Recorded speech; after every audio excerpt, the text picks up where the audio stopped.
Hello, what have we here?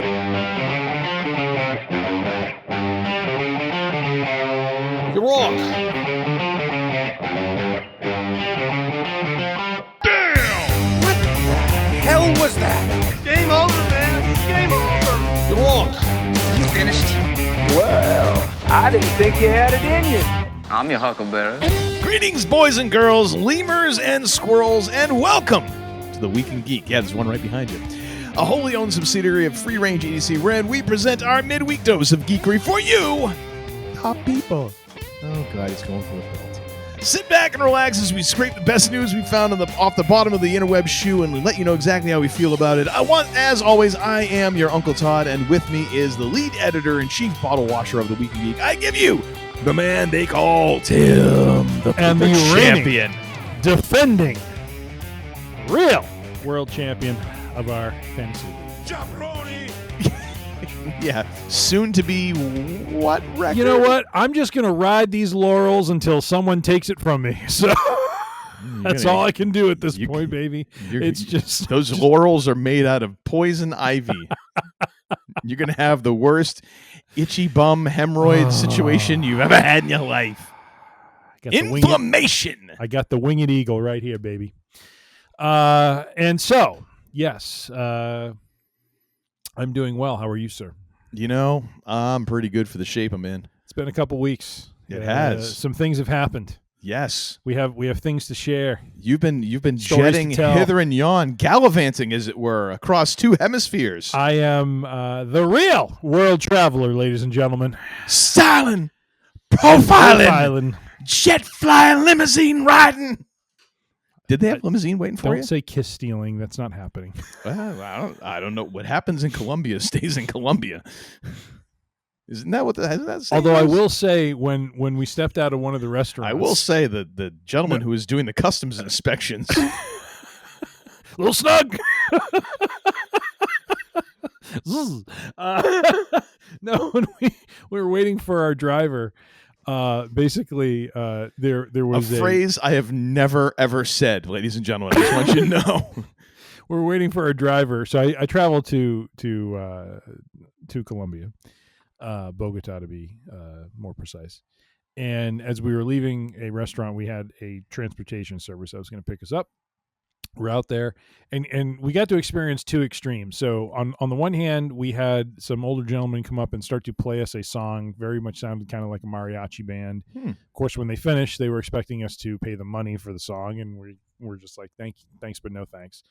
And then we turn around, and there's a guy standing there handing out basically not pamphlets but cards, and there was a lady on the card, and so we went from the mariachi band to prostitution. So.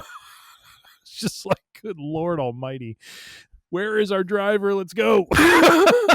Song and a dance, if you will. Son, we're in hell. But thank goodness you managed to eat approximately your weight in meat while you were there. My goodness. We, unlike our good friends at Arby's, down in Bogota, they do have all the meats, let me tell you. And we Were you able to identify what the meats were? I did. Was there ever a moment when you're like, nope, it might be chicken? Nope. I had a colleague from Costa Rica who was doing a wonderful job of playing Sherpa for us and guiding us through. And so, yeah, it was great. I got down there Sunday night. Oh, one thing I didn't tell you is Bogota rests at roughly 8,600 feet altitude, which is 3,000 feet higher than Denver. So the first night we were there, I was feeling Okay, that's what I was doing. Dude, you just came back from the bathroom. moving my suitcase into the closet. I'm like, thank God it was a number one and not a number two. I'd be out on the floor. The scariest part, and I've shared, I don't know if I've said this on the show before, but I do suffer from sleep apnea, if you want to call it suffering. It's one of my things. And I got to tell you, I have never felt this way ever when I try to sleep at night, but that's the first night there. I was literally waking up feeling like I was like choking or not, like I needed to like seriously like focus on breathing. It was very strange. It was very like I did not sleep well the first night because I was constantly in that state. I would wake up, I would feel like I was out of breath, struggling to breathe. It was very, very, and I didn't bring all my equipment down because I didn't want to deal with the hassle of getting that through security and customs and everything. So what did you bring? Did you bring anything? Like I didn't bring anything. I was just because it was just 2 days. I was just sleeping without the mask and everything. Dude, you just raw dogging with the apnea. I just figured, what the hell, just roll the dice and off we go, Wow, there's this either you are a man of incredible faith or the dumbest sumbitch I've ever met. Hey, it is the latter, or no, the former, not the latter. Okay, well, I'm just saying. Jeez. But, yeah, so definitely got to get used to the altitude, but within a day, I was fine. I never would have thought. Did you know that going in, or? So I knew about the elevation. I did not think about the impact of, just the lack of oxygen or lower oxygen level. And like I had read stuff saying, hey, don't exercise on your first day, like give your body time to adjust to the elevation difference, that whole thing. Because some people try to go out for a run or something like that, and they end up like falling over because it's just it's a different environment, and your body needs to acclimate to it. So on the bright side, a pothole gets filled. Well, there you go. But no, overall, good visit. It was my first time in South America, so had a good trip. It was a good flight, and in O'Hare on my way down, I got to stay in the because I was flying business class, so I got to stay in the lounge, which is just chef's kiss. Oh, that's right. Yeah, there we go. There we go, Rick. That's right. Give it a little. So it was wonderful. It was a great trip going down. However, on the way back, when I was at Bogota International Airport, they apparently put me in the security penalty box because I had to go for the full body, full cavity search right there, ladies and gentlemen, before getting on the plane. Which, by the way, I promise I don't have. Which, by the way, they have a single terminal there, so any expansion they've done has purely been tarmac, and apparently they just park planes way out on various areas of this extended tarmac, and so you have to take a bus to get over to your plane, and then enter it, kind of a la the 1960s, and that's so that was part of what I had to do. It was a whole thing. Like it was. I want to say when we did a layover in Charlotte once. Woo! Yeah. North Carolina. We ended up having to get off the plane and get on a bus. Was it Charlotte or was it Baltimore? I'm just trying to remember where it was, but I remember we were on this shuttle bus for long enough where I'm like, are they just taking us all the way to our destination? Like, are we now on Greyhound? Like, basically, yeah. Holy crap! We would have been better off driving from where we started off to here. Like, we're just like, and we kept on going and going. And to the point where I was like, I'm expected to take a right out into a neighborhood. I'm like, well, and the thing that really got on my nerves about the way this process worked wasn't did it grind your gears? It grinded my gears. Wasn't just the full cavity search at security, which they were very nice. I shouldn't say that, but they moisturized at least. But there is no sense of seating groups. Like I was in business class, I was supposed to be first on the plane. Oh my gosh! The privilege right now. The friggin' privilege. You got on before the livestock. Take your win and get in the seat.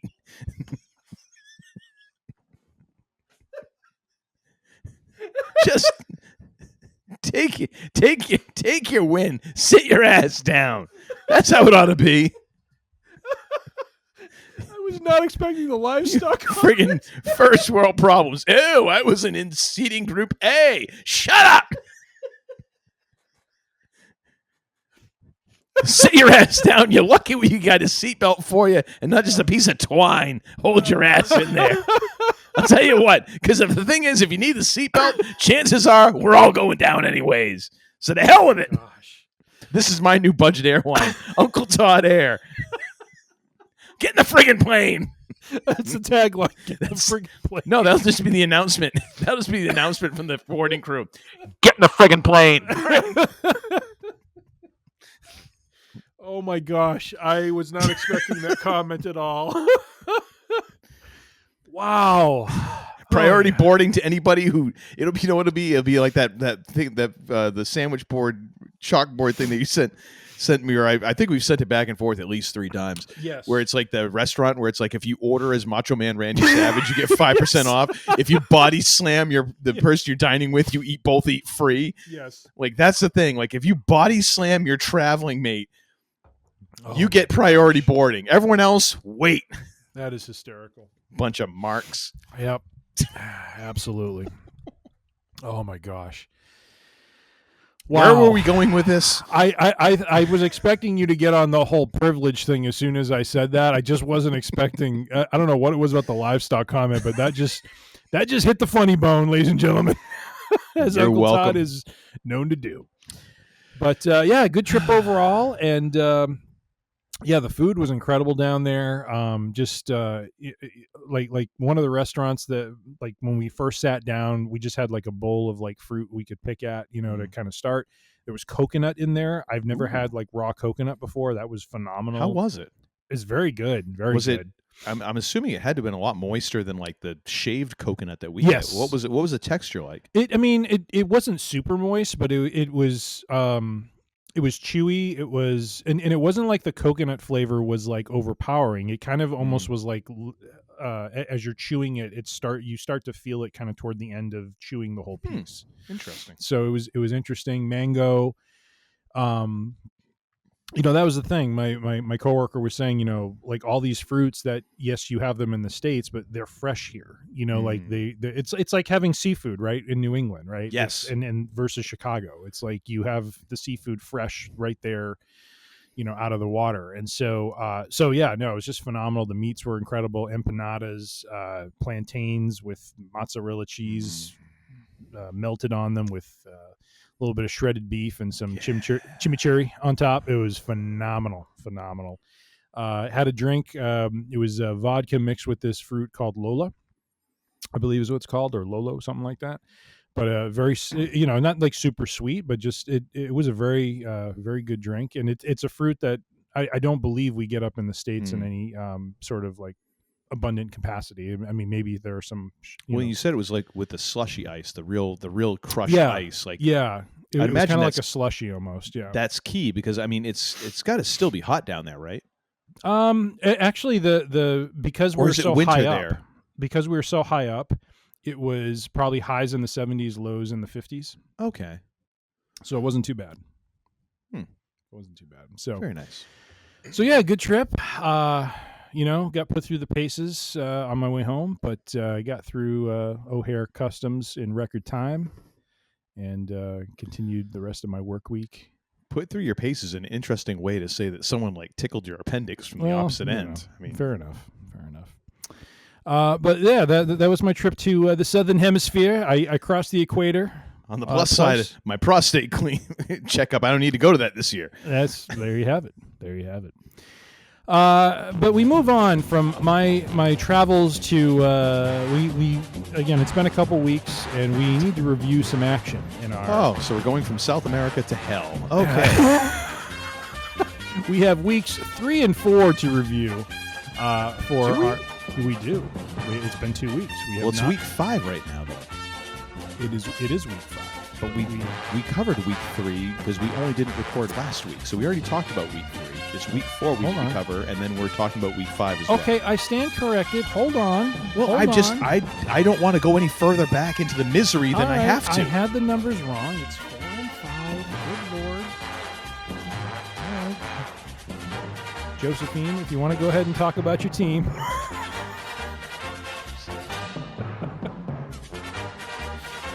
I'm much more of a Terry. Anyone will tell you that. All right. Did I ever tell you when I worked down in when I worked at a Mexican restaurant down in Newport News, Virginia? There was a couple of the dudes there who worked in like the kitchen who were asking me like, nombre. I'm like, Todd. And they're like, Todd? And apparently there is no translation into Spanish for Todd.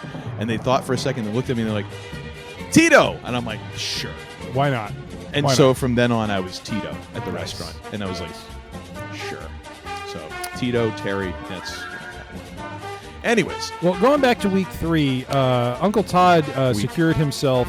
4. Hold on a moment. There's a point here. Hold on a moment. Uncle Todd secured himself his first victory of the season in week 3, winning by 3 points over the off-to-grandma team. And then in week 4, he took that 3-point victory, shined it up real nice, turned it sideways, and stuck it straight up his candy rear end because the Doomed went down by a whopping 50. And I will call this out because you have been so kind to call out my shameful performances of this season. And damn straight, yep. 50-point loss I to did, the Debasers, 211 to 161. Sir, Yes. why don't you give us the breakdown on that one, please? The breakdown is everybody failed me. Was this basically like me going through security? Was it that sort of a game? Good old colon cleansing right It there? was a cavity search for sure. Lamar Jackson, that was the game that he got dinged up, so he only got me 30 points. Marvin Harrison Jr. finally making himself useful, got me 18. Debo, of course, 22. This is like the one game when my wide receivers actually performed as they should have. Nice. Then, of course, Saquon, respectable 36. Kyron Williams kind of didn't really do me much good, only 22. Juwan Johnson, after being a hero the week before, got me 5. My kicker only got me 10. Well, actually, got me 10. I shouldn't say only. But the Green Bay's defense only got me 7. So, yeah, 161. And the Debasers came in at 211.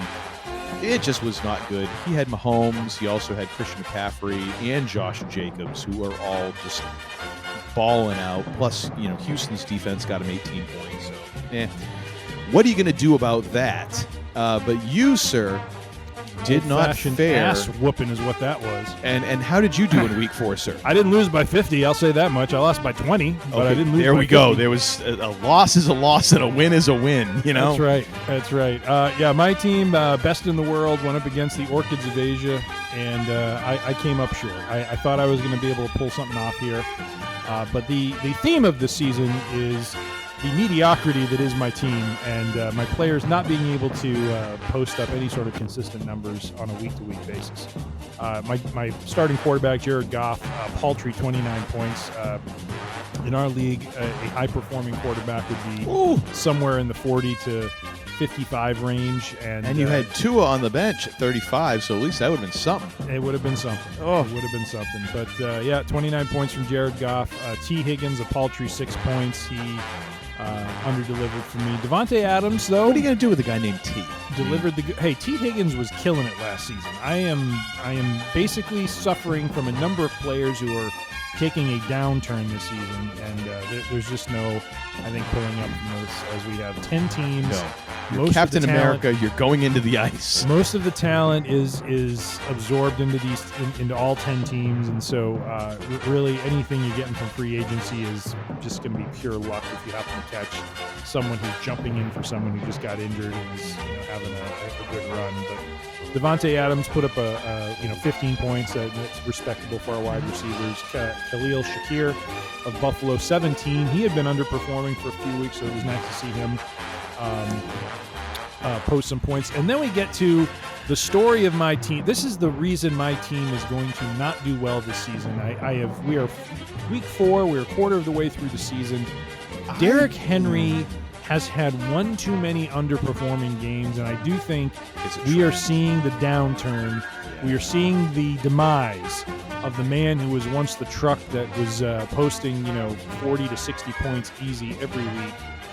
Derrick Henry, a paltry 15 for a running back against Kansas City. This is in week 4. Omarion Hampton, though, a bright spot, 38 points. And then my last wide receiver only posted 7. Cameron Dicker, the kicker, posted his usual 5. But Kansas City is a but you had a defensive kicker team. on your bench with 10. Yeah, I know. And you had a tight end on the bench with 19. Oh, yes, Dallas Go Dirt, which that sounds pretty good for my team. Go Dirt. Oh, and Stephon Diggs finally came through at 16. Yeah, Stephon Diggs had 16. Lord. Outscored Derrick Henry. Yeah. So, once again, I face having to make some personnel adjustments, and I'll make them. And sure enough, those players will underperform, and the ones that I replaced will have, career days. It's just that kind of season. It's what it's shaping up to be for me. My foundation is cracked, and it is porous, and it is showing very much with my team. That is week 4. For us, but now as we switch to week, how's week 5 look for you, sir? I don't want to switch. I don't want to switch screens. I just want to go forward one. That's fine. So week 5, I'm facing off to Grandma, who's at 2-2. I'm 0-4, and I original projections was a 198-169 loss for me. Right now the points are 145 to 110. Jared Goff actually putting up a respectable 41 points. Yeah, but who's on the bench? But on the bench, I have 2 quarterbacks who did put up 50 points. Oh, that hurts. But here's the thing. Yeah, now you look at it and say it hurts. But when you look at the numbers for Browning, no one's going to tell me that 52 was coming out of that guy today. No, I'm sorry. The thing is, I don't fault you for benching him or Tua, because Tua is always he's one play away from being off into IR land, and it's right. Immensely talented dude, but it is tough to say. Yep. But I benched Higgins. Higgins put up 11, which Ooh. Isn't bad, but I mean it's better than 2. Here's the thing I need to face going into next week. Jamison Williams of Detroit, is projected to have promise, but his count. Here we go. Over the last 5 weeks. 7 points in week 1, 18-2, 6 points week 3, 7 points week 4, 2 points week 5. Like, this guy... Is he a rookie, or is he... How many he's not a rookie. He's not a rookie. He is... Let's see.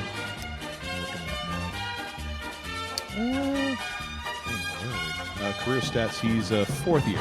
4th year.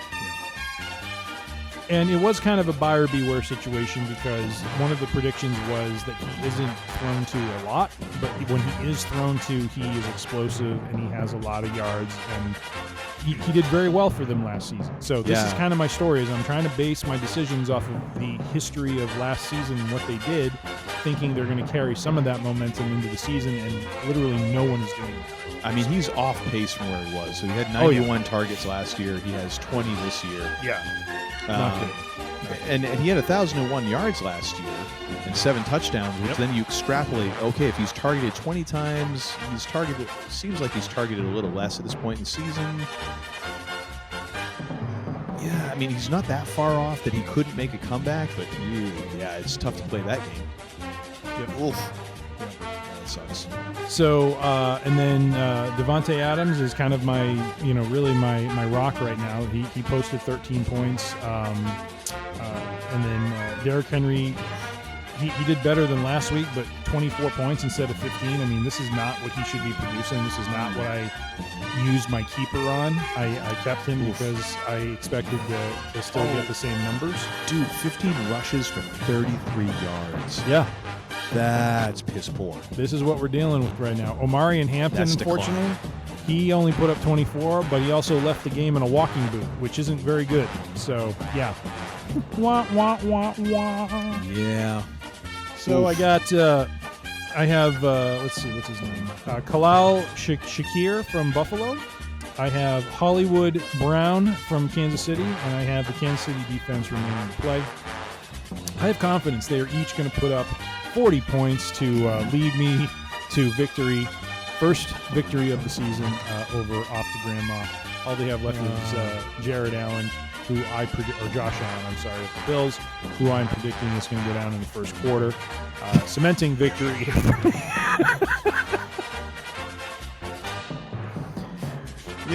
Your blind optimism is what I love most about you, sir. People may say why, and I will put this right here, because I am the champ, clean and clear. That's me, right here.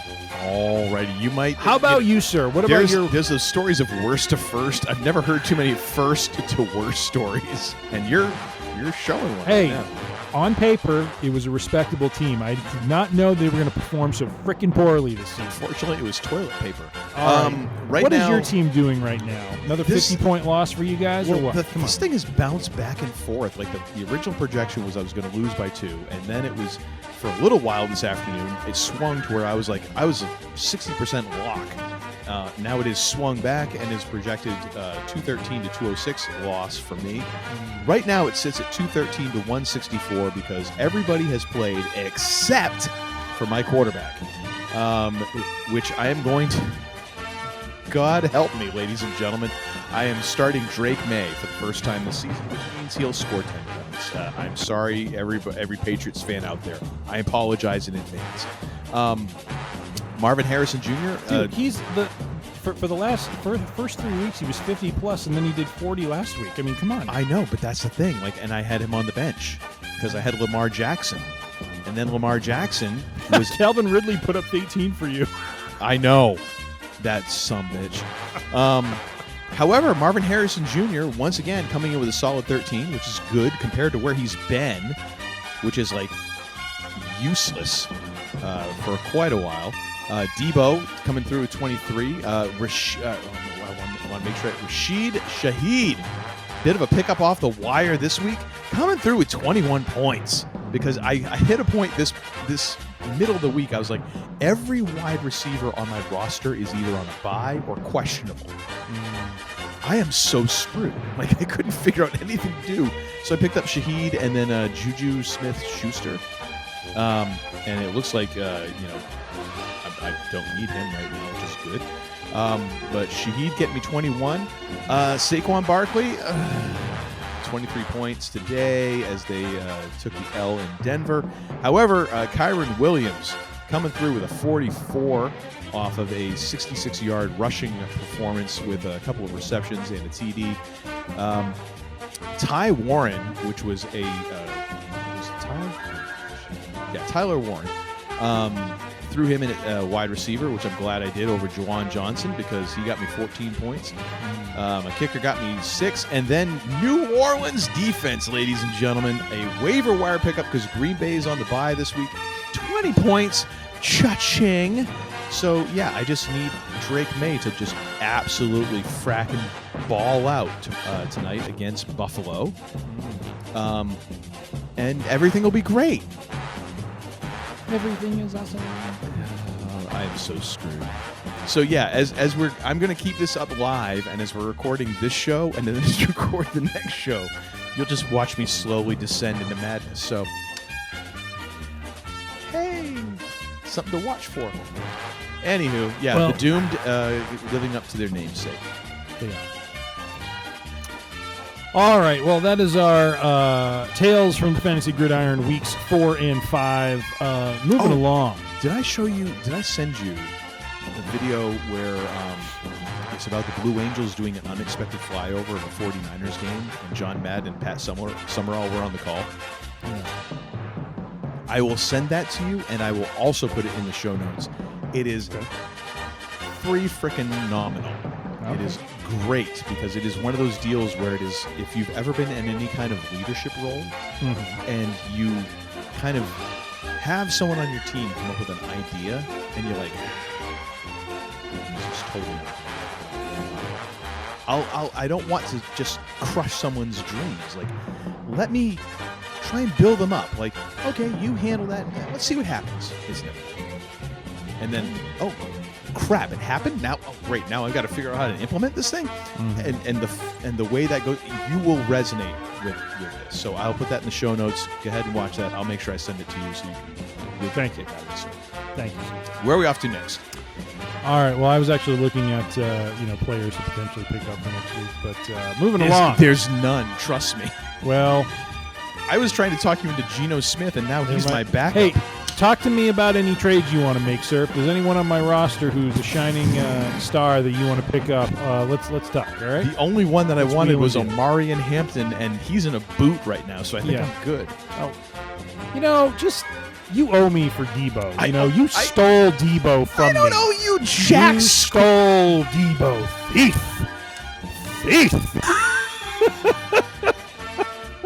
Good God. Can we start doing the flare strut? Here we go. I would, except I'm very comfy. All right. What do we got here, sir? All right, let me put my belt down since we're done talking please. about the Pretty please. fantasy football. You're the one who wanted to keep this short, and here we are. We're at the Well, we're going to 25-ish minute mark. I don't know. All right, so from our friends at CBR.com, Disney. CBR? What the hell is CBR? CBR. Okay. What does that stand for? Is it just random initials? I don't know. Comic book review, maybe? Could be. Let me look. Let me see. You start talking, and I'll. Let me see if there's like an about section here that we can understand what this is all about. Well, I mean, to hell, bad on them for not having transparency. CBR. What is this sort of conglomeration of stuff we have going on? Ask the AI; it will tell you. I'm not asking AI. I don't like AI. All right. So from our friends at CBR.com, also known as Cognitive Brain Resonance. I mean, hell, we could make up anything at this point. Hulu is kind of going away. Disney Plus, the Disney Plus, is going to be phasing out the Hulu app as we move forward here. And the timing is not clear. It's going to be sometime in 2026, but it looks like Disney is moving toward a unification, if you will, to coin or leverage a wrestling term, although unification isn't necessarily a wrestling term. We just hear about unification matches. There will not be a Hulu versus Disney Plus match, but there will be a unification of Hulu into the Disney Plus app, and the branding will remain, but it sounds like what they're going to do with Hulu is in non-U.S. markets, they have their streaming service is branded as Star. And I think Star will go away and be replaced by Hulu is what they're going to be doing. So they're going to reposition Hulu as Disney's global general entertainment brand. And here in the States, we are simply going to have Disney Plus. It is so interesting to watch these machinations, especially, sailing the seas with sharks and surfing, that just how different things are outside of the US of A in terms of how streaming is handled and all that, because it's interesting to me that like, oh, we're killing off Hulu, except everywhere else where Hulu, long live Hulu. Like, yeah. The thing I don't get is like, why wouldn't you, if it's the Star app everywhere else and Hulu doesn't exist anywhere but in the US, right? Why don't you just keep it as a Star app? Like, is there some sort of contractual obligation that Hulu has to live on somewhere? Is this like the Kiss Demon that was in WCW where, contractually they had to have him in a main event? So the Kiss Demon was in a main event match that was like in the middle of like a card. So you they seen could Gene at least Simmons wrestled in a main event? What? No, wasn't I'm joking. Dale Torborg? Wasn't the something like that? Yeah. No, of course. Former Tampa Bay Devil Ray, apparently. Yeah, and wasn't his dad like another was like a legit athlete as well? Not like wrestlers aren't legit. I'm just talking about like in other sports. Yeah. I want to say Torborg was a football player or something. Anyways, it's a weird thing, but I guess in a corporate sense, it all makes sense, which disgusts me. Yep. What else are we talking about here with them? And to your point, the other thing that I find, and there's probably a good explanation for this, but I don't know what it is why does Disney use a brand that's not Disney outside of the States? Like that part I don't fully understand. There's, again, probably a great reason, and I'm just not aware. But I'm guessing it's recognition, or it's just licensing. The way that licensing works between different markets. The thing I'm curious about with this is, it sounds all great, like, oh yeah, there's melding them. Yeah, but how much of the Hulu content is going to pull like a Westworld and just disappear off of the streaming and go away? Yeah.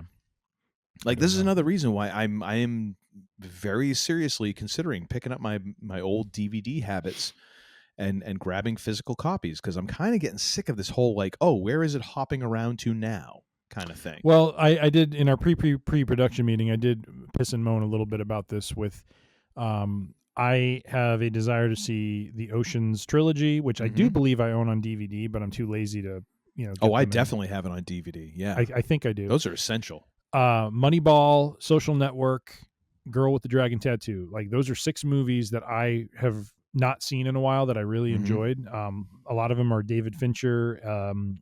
God, who was the guy that did Social Network? He did West Wing too. Aaron Sorkin. Yes. Yeah. They're all like very good.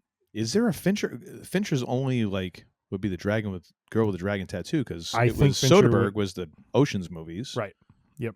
Moneyball was I think Fincher was just Girl with the Dragon Tattoo. Yeah. who did Moneyball? I should know this. Might have been Sorkin again. I don't know. Is it Sorkin? Hang on a second. Sorkin or find Fincher? Let's see here. Moneyball. Sorkin or Fincher? Film. It was directed by Bennett Miller, and it was adapted by Steven Zaillian and Aaron Sorkin. Okay, so Sorkin was involved with Moneyball. He did have his fingers upon it. Yes. Okay. So yeah. So, but to your Great point, book as like, well, by the way. What's that? Great book as well. Yeah. Yes, I read it as well. But yeah, the whole idea that I have to pay to see any of those movies right now on the streaming, services, given like my status on those streaming services is very ridiculous. So I love you bring your status once again into this. Like, hey, how dare you not consult me, peons? We had an alliance. We had an alliance. What was it? Did you send me something on? Was it on Instagram or somewhere? Yeah. With the whole like, I thought we had an alliance. Yeah, it's Settlers of Catan, and this is something that my eldest sent me, who absolutely hates Catan. Honestly, I try to convince her it is a misunderstanding of the mechanics of the game. And my gosh. We need to play it some more in order to understand it and enjoy it. It is a fun game to play. I just finished another rewatch of Parks and Rec. Yeah. And the Cones of Dunshire, game that is developed in that, which sounds very much like a total ripoff of Settlers of Catan. Yeah. Like it is that thing where he's like, no, I think you just really don't understand the cones. And I'm like, yes. Like that reel I sent you of that guy doing all those three perspectives and stuff, and I just that was wonderful. That guy is brilliant. Like to come up with that sort of thing is like something troubling you. Yes, and then acting like the pompous king of don't you want my wheat? It's like, no, we have lamb from the north. We have the lions.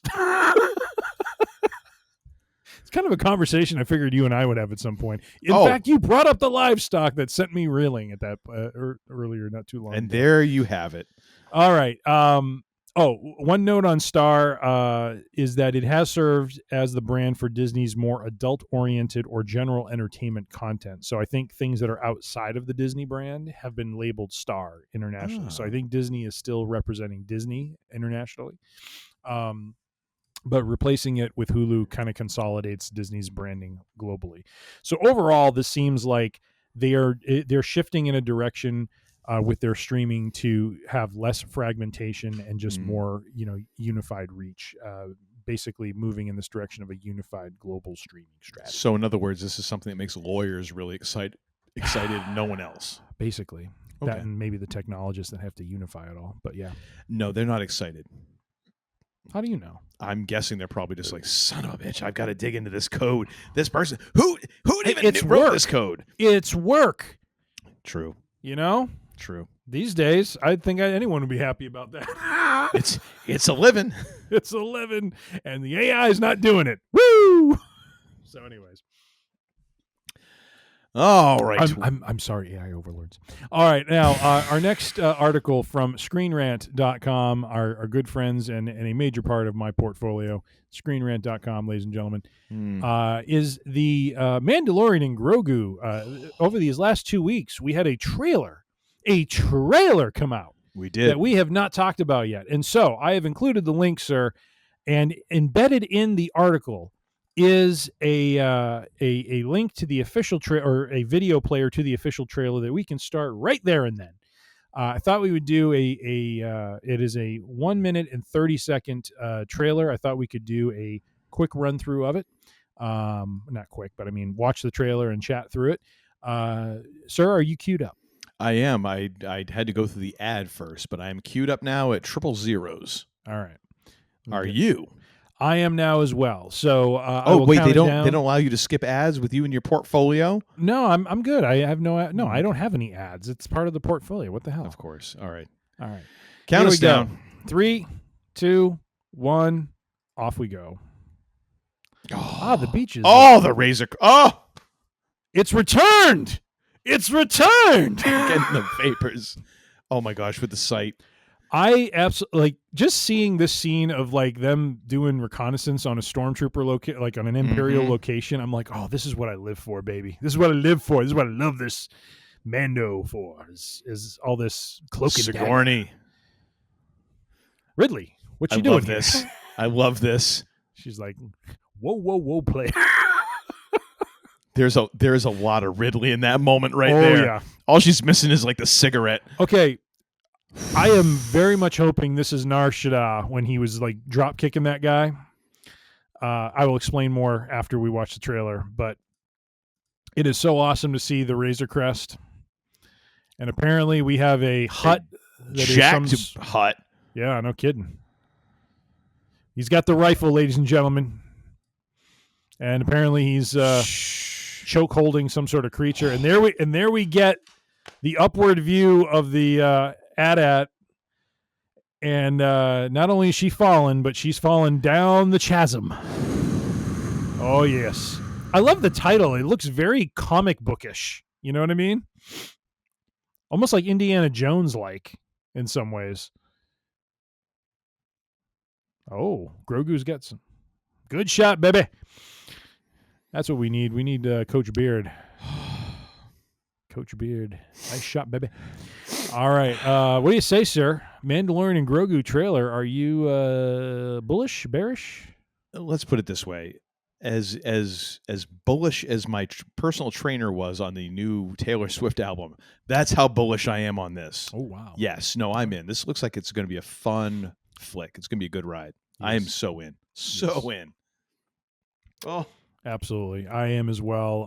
The sight of the AT-ATs was just phenomenal, and so good. Excited to see what that's all about. Clearly, there is some sort of Imperial presence going on here, and it'll be very interesting to understand more. There was this great callback in the article. If you scroll down a bit, there is a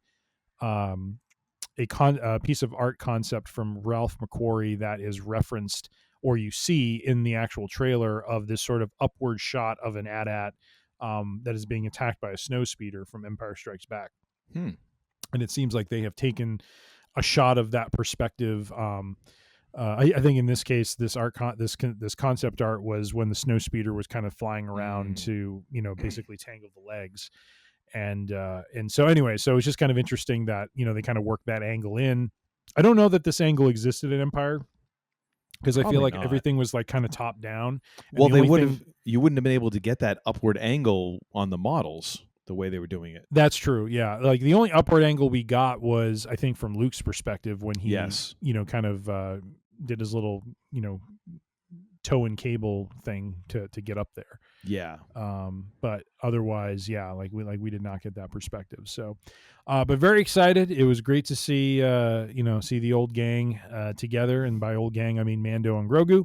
And it'll be interesting to, I am kind of curious too with this movie. So, there has been talk about Filoni's Thrawn movie that he's going to do.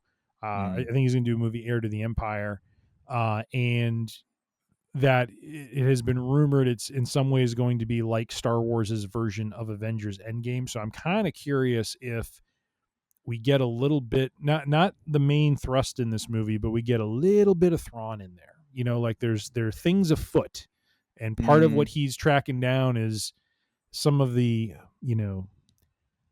machinations of the Grand Admiral. So I'm kind of curious. I mean, I would say if we didn't get the reveal in Ahsoka, that it would be more of kind of the shadow of Thrawn, but which I think there'll still be. That's mostly it. But at the same time, now that the cat out of the bag, now the Thrawn's out of the sack. This came out. What the hell was that? The Thrawn's out of the sack. Come on. Grand Admiral's got needs too. Thrawn doesn't play. He's too busy studying all that art. He's got, well, you never know. That might be appealing to some folks, some species. But, yeah, oh my. I feel like that they kind of, if that's where they're heading, they're going to need to include in some way, which maybe they still will go kind of the shadowy route. Maybe we will get a bit of Thrawn or, I don't know. I'm content with a Mando Grogu kind of, Indiana Jones-esque adventure and kind of breaking a bit from the other Star Wars movies, in much the same way that Rogue One broke with tradition in not having a crawl, and just kind of launched you right into this thing. Like, oh wow, are we sure this is a Star Wars movie? So I'm kind of digging that. I love it. Yeah. Nice. All right. Actually, I'm going to have to call a timeout here. I'm overhydrating, I think. So just give me one moment, and I will be back. Sounds good. A few minutes later. All right. Where are we heading next, sir? All right, sir. After Mandalorian Grogu, we go to a big claim that is being made. Ooh. Big words, big promises. I'm scared. Coming. Hold me. Not from the game, but rather from the man who directed Iron Man 3, Shane Black. He has made a prediction. Wait, is it a prediction or a spoiler, as Mr. Heyman would say? Well, it could be both, prediction and a spoiler. That Robert Downey Jr.'s portrayal of Doctor Doom in Avengers Doomsday will single-handedly reinvigorate the entire comic book movie industry. He believes this performance and this character will have a major ripple effect in how superhero movies are perceived and made moving forward. What say you, sir? Well, from our friends at GamesRadar.com. How does Shane know this? Like, is he good buddies with Downey, or I think the potential's there, depending on how it's handled. Because let's face it, like, in order to get the Russos back, in order to get Downey back, there are a number of concessions to be made because Downey was already making bank. Wasn't it like $50 million that he was making per movie? Yep. This is a dude who don't need this money. Right. So in order for him to come back, I am guessing they had to give him either a great story, a great character pitch, or a ton of input. Like, basically, like, hey, this is what we're thinking. You and the Russos go hash this out, and we will rubber stamp whatever you do. I've got to imagine that's like somewhat of the deal just to get him back. Because again, like, what are you going to offer more money? I'm sure at this point, like, yeah, money's nice, but unless you've absolutely screwed up your entire financials and had like 3 divorces, in other words, you're Ric Flair, you're set, and your children are set, and more than likely your children's children are set just on interest. So what do you offer him? I've got to imagine it's something that is going to be different than what has been done before. Yeah, and something that will really get his creative juices flowing. And kind of the same with the Russos. Like, these guys, they gave you some good Captain America stuff, but then they also gave you 2 of the biggest movies of all time, not just the biggest comic book movies, but biggest movies of all time. Getting them back on board, you're offering them something beyond money. You're giving them a chance to do something different. So yeah. I'd say even if Mr. Black here has no input, it doesn't talk to these folks on the phone or text or exchange Instagram memes, makes a lot of sense. Yeah. But the other side of this is it could reinvigorate the comic book movie industry, or it could belly flop, because here's the other thing. Sometimes for creatives, and we've seen this with Lucas when he did the the prequel trilogy, sometimes having restraints is good for creativity, and being able to do whatever you want isn't necessarily always the greatest thing. So yeah, it could reinvigorate. It could also fail in a spectacular way. It could also, if not kill, knock this further down than it's been. And Marvel has kind of gotten knocked down a couple pegs over the last couple of years.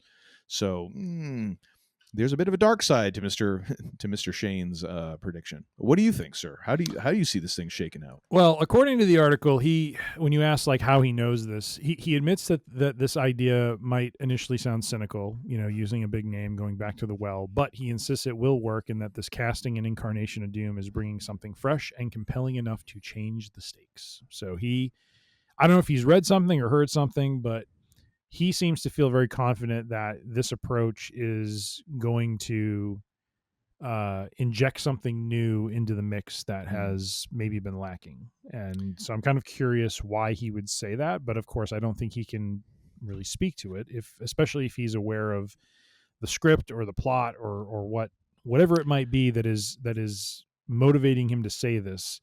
Well, I'm guessing he can't share it publicly. So beyond being a director, Shane Black is also renowned as a screenwriter. yes, So was he brought in as a script doctor at some point? possibly. Now, whether they'd need a script doctor or not, or whether he was just brought in to consult, again, like, could be an NDA involved. But the other thing is, like, he also worked with Robert Downey Jr. on Iron Man 3. So he was up close and personal with this dude for a while. Yep. So there could be a matter of just him looking at this and going like, hey, I've been in this business for a long time. I've made a bunch of movies. I've written a bunch of movies. He was in a movie. I mean, he was in Predator because they wanted, I think he wrote Predator. Or was he was part of it at some point. So they basically wanted him on set. So they're like, hey, we'll throw you in the flick. And guess what? You're going to get killed off too. You ain't making it through this thing. So, I mean, whether it's just that backlog of experience and saying, I worked with this guy, I feel pretty confident with all that, that, yeah, this has the potential to do this thing. Or whether, him and Downey hang out and play pickleball together. I don't know. But I'd say he's probably a little bit more educated than us. So you asked for my take on it. I mean, I get a little leery about going on kind of on a limb here and making a comment like that because, unless you have some sort of inside scoop, it's like that's kind of a tall order, to basically say. It now, is. Having said that, there's a lot of facets of what they're trying to do here that are interesting. We've talked about some of them. We've talked about how they could be picking up from elements of Endgame and weaving it into this new story. There is, there is the one thing that concerns, I think, and the article touches on this, that concerns fans and could be controversial, which is, is there going to end up being some sort of Tony Stark twist to Doom? Like, is this somehow tied into an alternate, like a multiversal Tony Stark, where this version of Tony goes dark and becomes Doom. I've read things where, is there a universe where Tony is adopted by, basically Doom is from basically, I think, a European country. Yeah, and it's, so Latveria or something like that. Yeah. So is this version of Doom basically a Tony that was just raised by a different set of parents and takes a very different turn? Or is it not connected to Tony at all? Is this truly just RDJ playing a brand new character? For me, I don't fall on one side of this or the other. I think I will be pleasantly surprised if Dr. Doom is, if Victor Von Doom is his own character, newly, minted in the Marvel universe, and he is just who he is, and it's RDJ playing a totally different character. And I also I'm morbidly curious to see what they would do if they kind of brought a Tony Stark twist to it. Like if they do somehow make it a part of that character, and that ends up being something that the other characters draw on for some reason. I think that'd be interesting. So now whether it redefines, like you said, unless he has been a script doctor and he has read what the Russos have put together and truly believes that when this plays out, it is going to blow fans' minds. It is going to have them, rethink or maybe look a little bit differently at future comic book movies because they're doing something that really hasn't been done before. And quite honestly, with the Russos, that would not surprise me. I mean, I look at Avengers Endgame and I look at that end battle and what they did, Mm-hmm. and I am hard pressed to think about a more effective, energized, and just palpable way that they could have made that end battle start, where you universally got most crowds that would go see that movie for the first time, cheering and off their, on their feet, out of their seats, like just getting this sort of like guttural like reaction from people. They found a way to do it and do it effectively. Yeah. And I feel like they possess a way to, think about the story and think about how to really, across both Infinity War and Endgame. I mean, I remember at the end of Infinity War, like feeling that gut punch of like, oh crap, they lost. Like they're like, we aren't coming out of this with any sort of hope. Like this is Empire Strikes Back for the Marvel Universe. They lost, and they lost big. And they lost in a way that I don't think any of us expected. I don't know that anyone had on their bingo card that, half the heroes were going to disappear. Well, they lost and lost like completely. Yes. It wasn't even close. No. It was a blowout. Yeah. And I think honestly, like, yes, the on the left final battle scene, amazing. Yes. Amazing. I think some of the choices before that are really kind of show like the Russos willing to take chances and do things differently. The idea that you're showing, Gamora, not Gamora, shoot. Black Widow? No, the Gamora's sister, Nebula. And Tony Stark. You kind of show the relationship there. You have the time jump of like the 5 years, and the kind of that beginning of like, we're going to go get this son of a bitch. And then they go and they kill Thanos like within the first half hour. And then you realize that's not going to fix it. And you again, like almost like then you start getting psyched up like, okay, here's the beginning of the adventure. It's like, no, it's not the beginning of the adventure. It's like, crap.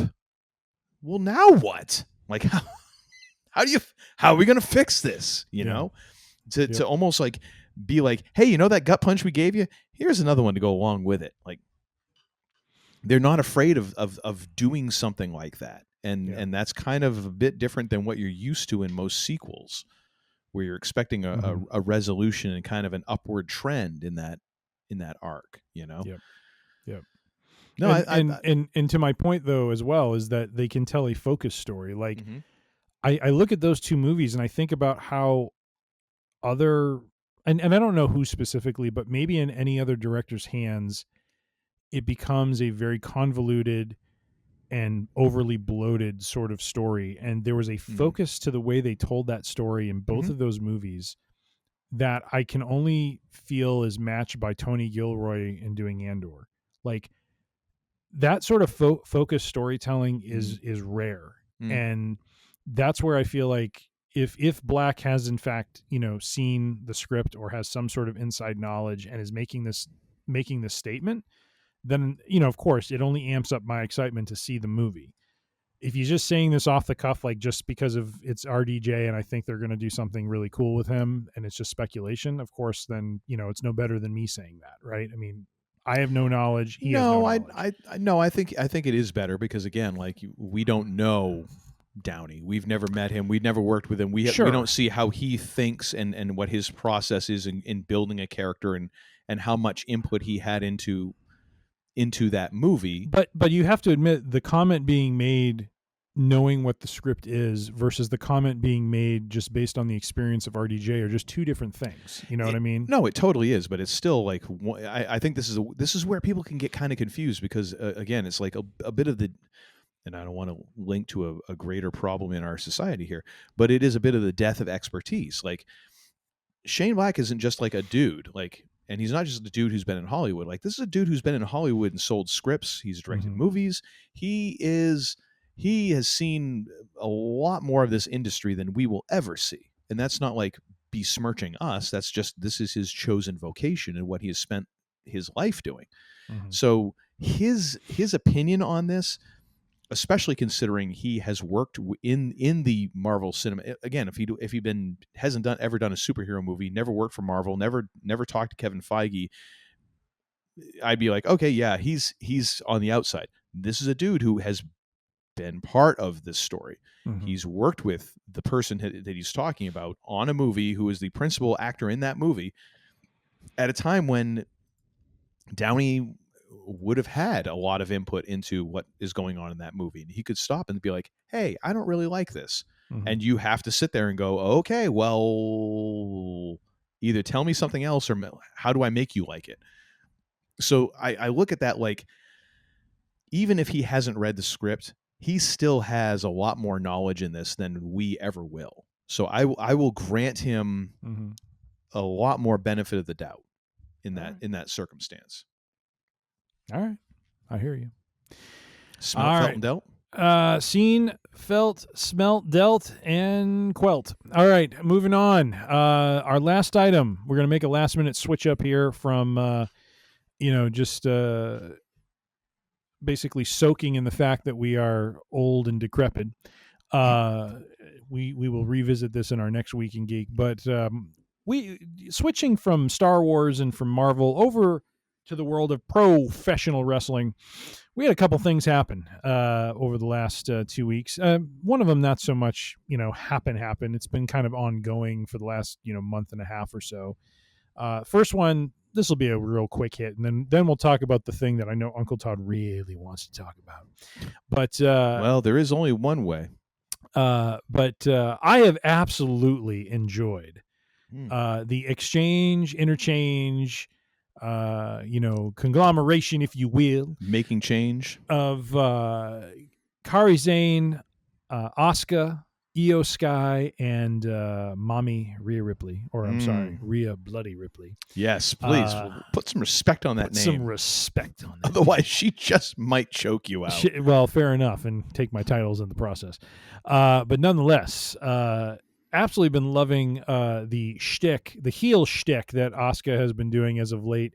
And what I'm referring to is the fact that she kind of has an exchange with Io or with Rhea Ripley or with someone else, and then walks off camera, and there Kari Zane is just there, kind of apologizing for her, and all of a sudden it's Kari, just off camera and super loud and super like Japanese mob boss esque sort of yell. There's very much a Yakuza sort of edge to Asuka right now. And you see Kari just kind of like wilt in like fear, like, ooh, and then off she goes.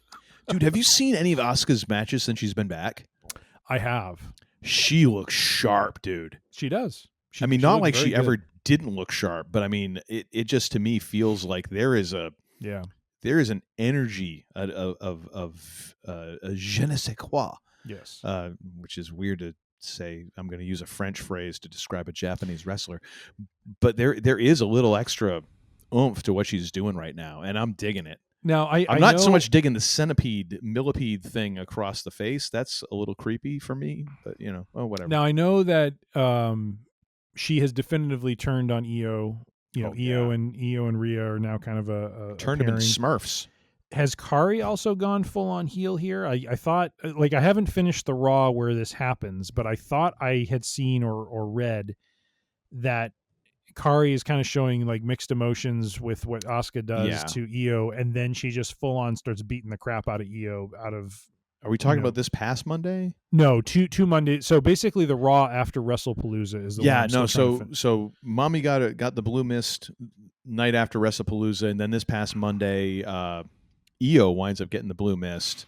And so Kari has not gone full on heel. Not really. She's still very much conflicted. Okay. However, Io and Rhea are kind of like, are not this. They're kind of this. They're joining forces and of one mind to kind of go against them, which I mean, in a way, feels like a bit of a downgrade for both of them in terms of the fact that they were both just fighting over the heavyweight championship. However, having them going against an Asuka at like full fracking speed right now, a lot worse things that could happen. Yeah.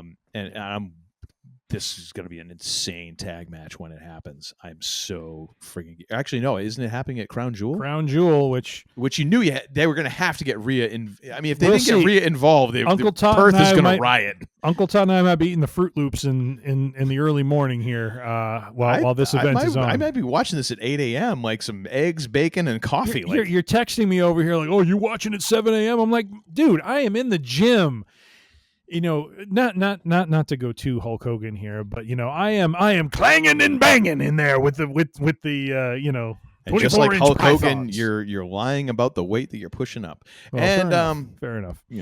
But the other I'd thing, show the guns right now, but I've been slacking. Look at you with the sleeves. See, I'm not wearing the sleeves tonight because it's hot. damn hot, real hot. Little crotch pot cooking it. But nonetheless, all right. So we will see where this all goes with Asuka, Zayn. It's going to be a Io hell of Sky, a match. I'm Rhea. very much looking forward to this match. And by the way, I did see an article on Cage Side Seats that Rhea Ripley, her new vest that she's going to be wearing on her entrances does now say on the back of it Rhea Bloody Ripley. So this is official. It is no longer. I think we've left the mommy phase, and it is Rhea. Oh Bloody no. Ripley. We're never leaving the mommy phase. Like that's always there to I know fall back you don't on. want to leave the mommy phase. No, she's always said Rhea Bloody Ripley. Like that's been around for a long time. Monday Night Mommy can come back anytime she wants. She still holds a vast portion of the interwebs in the palm of her hand. All she has to do is like, let me see. Do I want to break the internet? I think I'll post this photo for my camera reel. All right. Well, moving on from all the action there, from one kerfluffle with the ladies to another, and this one I know holds a special place in Uncle Todd's heart. In fact, when I read about this the night it happened, I immediately texted the man. I said, look, your favorite wrestler has once again struck gold because, ladies and gentlemen, a couple weeks ago on Friday Night SmackDown, we had a triple threat between Jade Cargill, Tiffany Stratton. I was thinking about the order I wanted to go in here. Tiffany Stratton, the women's champion. Put the champ right in the middle because why not? Yeah. And Uncle Todd's favorite lock of every event. He is always picking her as the winner. He is the number one fan. Number one fan. Nia, the vortex of charisma, Jax. And what happens in this match? Well, quite honestly, I haven't watched the entire match. What I have seen is the end of the match and the questionable action that happened there, which is basically Jade Cargill is going to try to pin Nia, and I think is it Stratton hits her with a move or something like that. She comes in with a drop kick to break up the pin, and Nia kicked out. Okay, because and then Tiffany goes in for the cover.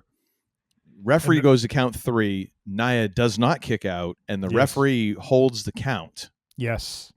As very time blatant as time stops, yes, and then at last, and the weird thing is, then you see Nia kind of raise like a minute and a half. It seems like awful. After just awful, and then they have to go through like a moonsault and then the cover, and then Tiffany retains.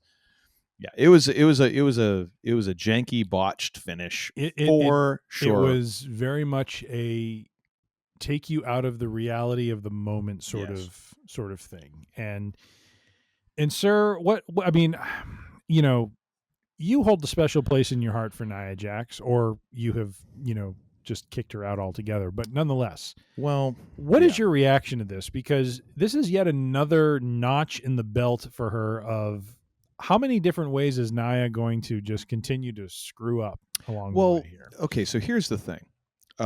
When I actually watched this live because I was down in Boston visiting Free Range Idiocy correspondent Kaylin for our parents' weekend. So we were in the hotel and there was nothing going on, and my wife was like half asleep. So I was like, screw it, I'm going to watch SmackDown. And the funny thing is, as we're going through the match, my wife is in and out of consciousness as she's like just kind of like curled up with like the 18 pillows that they give you at hotels now. Oh yeah. And she's just like, There's the decorative pillow, the kind of decorative pillow, the actual pillow, Yeah. the pillow to rest your head, And then the backup pillow. And then the backup to the backup pillow. It's like, what the hell am I going to do? I'm like building a blanket for it because I got nothing else to do. I'm building a pillow igloo. And she sees Nia and she's like, she really just doesn't. There's like, what's her deal? And I'm like, oh, and I kind of run things down. She's like, she really just doesn't seem like she should be there. I'm like, and exactly. She's like, why is she there? I'm like, well, I think she has compromising photos of somebody. I can't explain it otherwise. I have taken Nia to task many times. I will say, after having seen all of this and thought about it, and then also listen to Uncle Corny talk about this, which I'll link to in the show notes, I am going to actually say, mark this down your calendar, ain't nobody's fault in this. This was a group project. There was a bunch of stuff going wrong, and it all happened on live TV within seconds. And you make those judgment calls. So I guess the deal was that Tiffany was supposed to come in, drop kick Jade, and that was the breakup. Nia kicked out, raised the shoulder because she thought Tiffany wasn't going to make it. And if you look at it, as Cornette was, he's like, it looks like she would have come in at 2 3/4, but Nia Jax is making that call in the moment, making like, I can't get pinned. Like, I am not supposed to walk out of this the champ. I cannot take the 3. So she's like, if Tiffany ain't going to make it, I got to make sure I kick out. Because otherwise, then Jade's the champ, and like, bad things happen. So I can't fault her on that. Like, she's making sure that the finish is preserved. And then when Tiffany Stratton goes to cover her, the referee swipes because now things are kind of messed up because Nia wasn't supposed to kick out and all this, like, and there's people who are like, oh my gosh, well, the referee count is also when Vince was in charge, it was always a shoot. The referee count, blah blah blah, blah, and that's kind of the thing. And Cornette even says that, but at the same time, things are out of order, and again, it's chaotic. And like, is this really the finish? Are we off now? Like, what's going on? And then there's some debate because Jade had been busted wide fracking open, and were they then going home, meaning finishing the match sooner to try and get out of this because Jade's hurt and they're trying to get her to make sure, like, she isn't like bleeding out all over the place. So did that just throw the referee off? And the referee got confused. And for people who are crapping on the referee, it's like, dude, like, you've never made a mistake at your job before? Like in a split second decision and then gone, oh, that wasn't right. Your mistake just didn't happen to be on national television. So I look at that and I'm like, it ain't nobody's fault. And I can't even fault. Originally, I was going to fault Nia Jax for, the injury to Jade. But then after listening to Corny, I'm like, oh, and like he put it, he's like, it's not like she threw Jade into the steps with like the gravity of 10,000 suns. Like, she threw her in there. But when you do that, like, it's your responsibility to take your bump. Yeah. Jade just miscalculated and took the entire bump on her eyebrow and busted herself wide open, hard way. And kudos to her for like realizing, I am busted wide fracking open. Let me get to a camera. and as Mick Foley, I'm sure somewhere Mick Foley was smiling like, don't let that juice go to waste. Like, but it freaked the referee out. The referee is like, oh God. Which, because again, you're thinking like, hey, we're on network TV. We're not usually going to have people like bleeding profusely. Yeah. It's just, hey, shit happens. And this just happened to happen in the main event of a nationally televised match. They got through it. They finished it up. It would have been nicer if it's a little bit cleaner, but at the same time, like, Tiffany Stratton, not exactly a grizzled ring veteran, and someone who, was brought right into the WWE system and trained through the Performance Center and all that, meaning she hasn't gone around hasn't done the indie circuit and trained here, there, and there, and worked in front of live crowds all this time. She's been in this system. Jade Cargill, who, even though she had an AEW to run, is still working through her stuff, which leaves Nia Jax as your ring general, which I am no fan of Nia Jax, but I mean, she actually made some of the right decisions here. What do you want? Like, are you gonna trash in the referee? Like, nah, it sucked and it happened. You move on. I have an opinion. I go right ahead, sir. I've talked enough. I think the ref should have just counted the 3. I mean, if the end goal was Stratton was going to win, you go forth and preserve the reality of the situation and count the 3, whether it was the intended finish or not.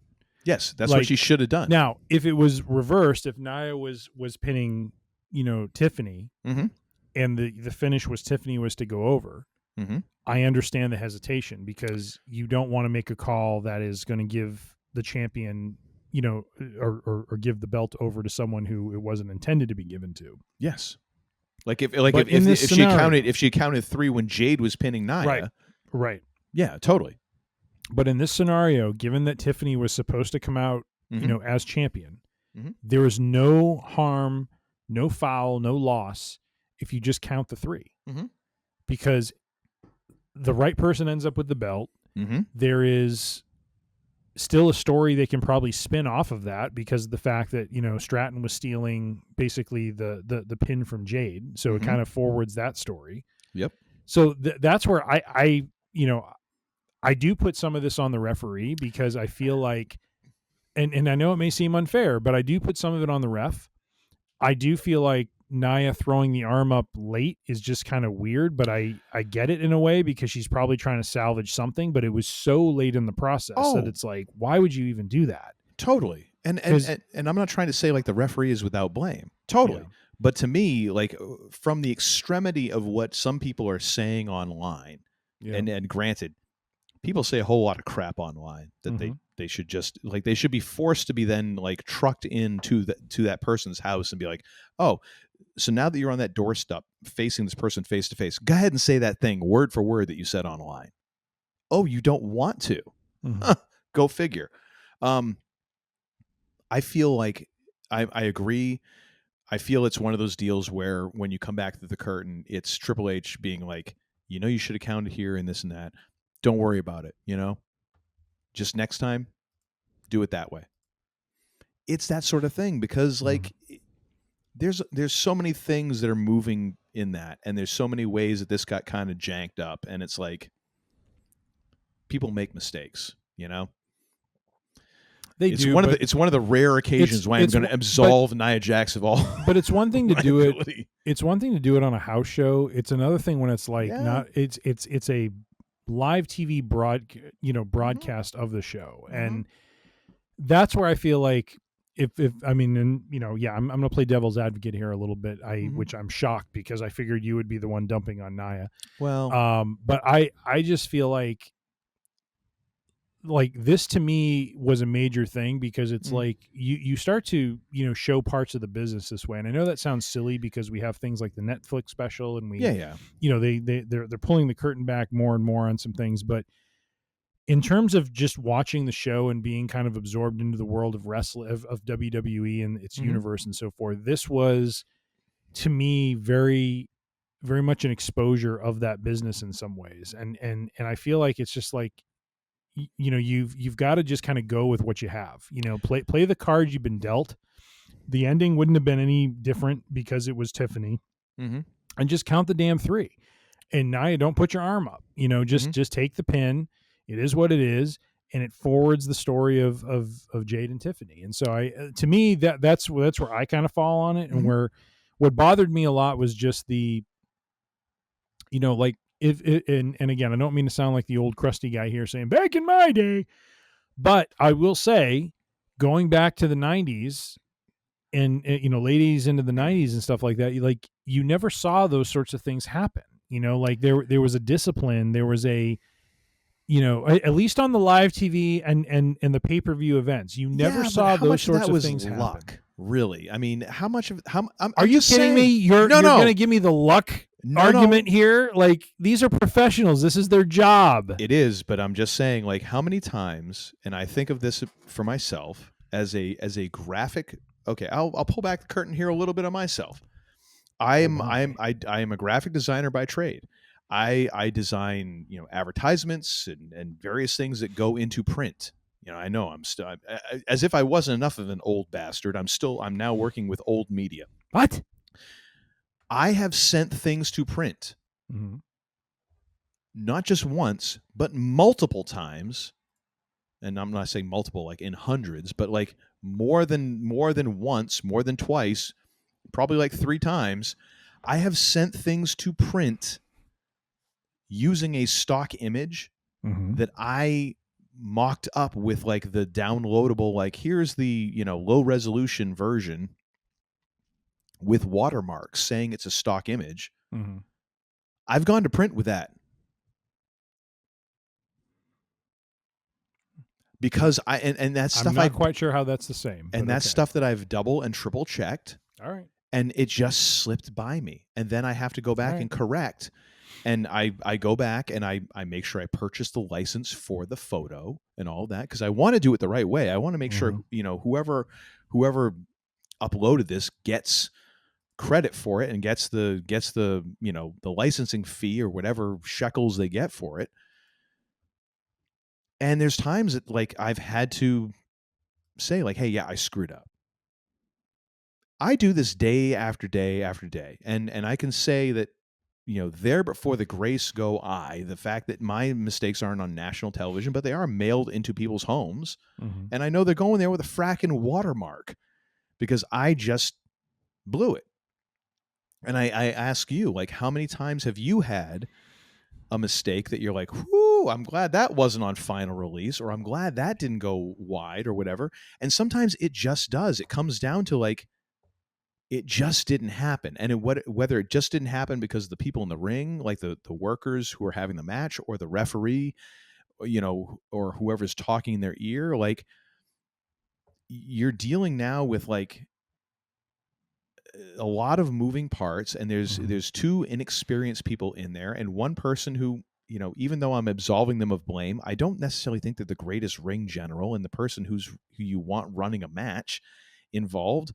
I don't know how long the referee has worked for the company. I mean, I know I've seen them for the last year or so. I don't know how long she's worked there. So, I mean, sometimes everyone just has an off night, and I've had it with being in bands where sometimes like you get through a song and you're like, thank God that's over, because we screwed that up every which way we possibly could have. And it's a song that usually will be a big hit with a crowd, and you screwed it up so bad that everyone's like,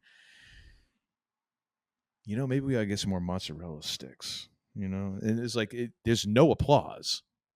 I'm just saying, like, sometimes just shit happens. And it just, it was unfortunate. You're taking the babyface position. I'm going to take the heel position. I'm going to be very firm in this and say this was unacceptable.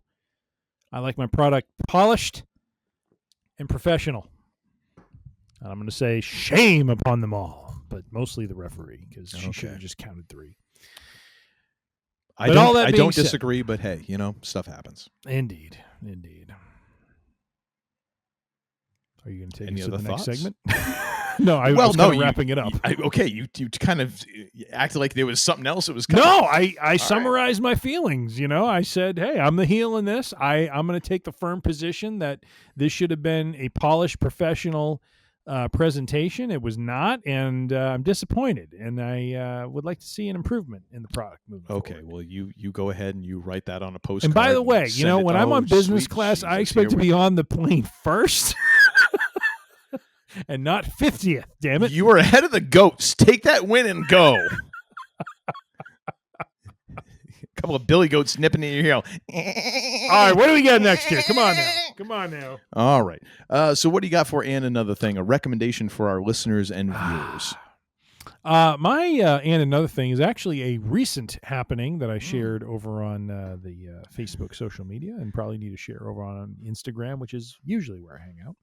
But it was an absolute pleasure and wondrous thing. Here's the funny thing. The night of the show, so Living Color, the band that I very much enjoy from the late 80s, early 90s, was performing on Jimmy Kimmel's show. I stayed up for this show. I watched the interviews. They had Jeremy, I'm forgetting his whole name, but he is the guy who plays... Not Piven. Oh, Jeremy Allen White, I think is his name. He's playing Bruce Springsteen in the new Bruce Springsteen movie. Yeah, whatever. Okay. And Bruce Springsteen were on Kimmel. I stayed up. I watched the interviews. How did they not have Springsteen perform with Living Color? How awesome would that have been? I know. I watched 3/4 of the show, and then I fell asleep. And then I woke up to see the end of the show. The end of the show with Jimmy, apologizing to Matt Damon for not having enough time, and then there's Living Color standing with him. Mm-hmm. I said to my wife the next day, I'm like, how on earth did I have the fortitude to stay up for the freaking interviews, and then I lose it? I lose it when the boys come on. God, thank you. Keep it going, Sheiky. Good Lord Almighty, it was awful. But God, please, no. I will encourage our listeners to go onto the YouTubes and look up Living Color on Jimmy Kimmel Live and watch that performance. Honestly, at the beginning, I felt the vocals were a little thin. I thought they could have sound engineered it a little bit better. It did not have the full potency, but later on it picked up, and I appreciate it. So do check it out. Living Color performing Cult of Personality on Jimmy Kimmel. All that was missing was our good friend Phil Brooks walking out and throwing the hands up in victory because, hey, it's clobbering time. We're a mark for CM Punk. What can we say? So that is my end. Another thing. What is yours, sir? First of all, I want to, as a fellow singer, I want to retort. Corey Glover is 60 damn years old, sir. Okay. Again, was my critique about Corey Glover or about the sound engineer? It kind of felt like it. It was sound engineer. Kind of felt like it. It was sound engineer. Felt like you were attacking Corey. It was not Corey. It was the sound engineer. I feel like you were attacking him. No. My other question is, no. Do you feel that this was... Are you listening to me? Because I don't think you're hearing me. Maybe it's a sound engineer messing with my mix. Yeah, probably. Do you feel like this was pre-booked? Talk to Patrick. Or do you feel that this was this was booked after Kimmel's Renaissance? Oh, I think after. I hope so. Because I shared this on Facebook, and you know what? At least I really hope so. A couple people responded to it. Because honestly, I don't post to Facebook a whole lot, so I don't even know who got to see this. Facebook has turned into a freaking ad fest. Is where it's I'm terrible. at. Terrible. But I shared it because it just felt like I needed to share it because I want to support the boys. I need to do that over on Instagram. But I got to tell you, my cousin and a couple friends who liked it or commented on it, I think one or two of them said, man, does this feel relevant today, as relevant today as it did back when it first came out? Amen and amen is all I have to say. And I don't think that's a mistake, by the way. So good on you, Jimmy. I hope not. My and another thing is a slightly less controversial. I'm going to go with the Rolling Stones' 2023 album, Hackney Diamonds. I'm pretty sure I used this as another thing at some point. But I was listening to this the other day as I was doing some work outside, and man, it's just a fun rock and roll album, man. It's one of those deals where I listen to it and I'm like, I started to really appreciate Mick Jagger's talent at writing lyrics, and just being able to come up with a turn of the phrase, man. Like I don't know that he necessarily gets the credit he deserves. This was the first album released after Charlie Watts passed away, a longtime OG drummer of the Stones. And apparently was kind of inspired by him. He kind of challenged the Stones to put out a new album. And he is present on the album. He recorded drum tracks for a couple of the albums, a couple of songs, and then the rest are done by Steve Jordan, who has become his replacement in the band, a longtime collaborator with Keith Richards with the Expensive Winos. Also, Steve Jordan, he of the Blues Brothers band, the touring band back in the day. So Steve Jordan been in the game a long ass time, and oh my gosh, he's so good. But this is just a great straight ahead rock album. It's got some country in there, which is always kind of a hallmark of the Stones as well. They love them some country. And to me, we got both kinds, country and Western. To me, one of the highlights is Sweet Sound of Heaven, which is a song that it features guest appearances by Stevie Wonder on organ and also Lady Gaga on vocals. And it is one of those things where apparently Lady Gaga was given the instructions by Mick Jagger, do some of that Lady Gaga shit. And is, oh my gosh, it just almost is a spiritual successor to, I believe, was it Mary Claxton, who recorded the backing vocals for not Sympathy for the Devil. Crap. Anyways, just that wail comes in, and apparently she recorded this like basically sitting on like the drum riser as they're jamming, which I'm like, so good. And one of those things that kind of made me respect Gaga a little bit more, because good God, she's a hell of a singer. Holy crap. Nice. But yeah, definitely well worth your time to give a latter day Rolling Stones album a try. I feel it's probably one of the stronger ones. So for my band, we went back and grabbed a song off of Steel Wheels, which was kind of the Stones comeback album when they kind of made their big comeback in the 90s. Mixed Emotion. So it's a great song, and they never perform it live. Yeah, and I look at the lyrics, the chord changes, all of it. I'm like, this is a great tune, and they never perform it. I went back and listened to that album in its whole in its totality, and I'm like, a little uneven.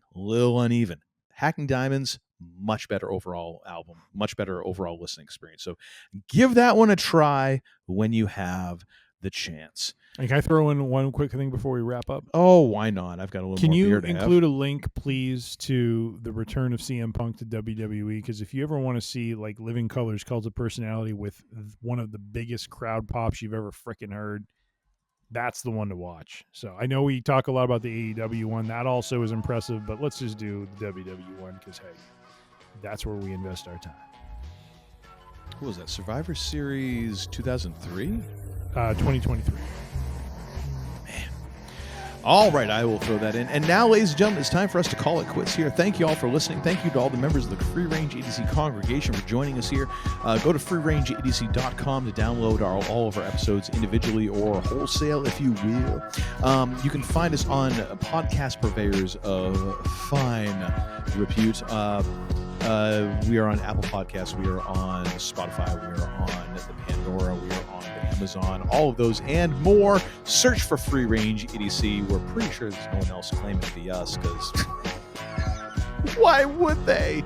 You can also find us in full video HD 1080p. We don't do that 4K stuff. You really don't need to see this in 4K. On the YouTubes, you can find us on social media, Facebook, Instagram, and the aforementioned YouTube, all at Free Range EDC.